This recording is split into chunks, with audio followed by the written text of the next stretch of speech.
Let me show you how to appear offline on Roblox. Now, if you're on Roblox and you don't want anyone else to know when you're online, keep in mind you can always turn that off on your iPhone, Android, or computer. I'll walk you through those steps.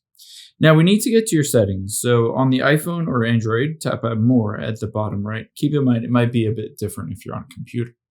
From here, all we're going to do is scroll down from here and choose your Settings option.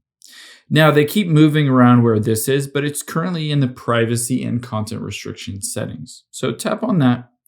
And now you'll be able to see visibility and private servers and visibility.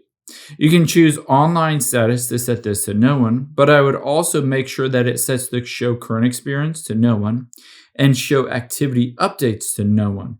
After you've done that, I would highly recommend closing out of Roblox and opening it back up again to make sure that has been taken in effect. I hope this helps. If it did, hit the subscribe button down below. It really helps me out. Thanks, guys.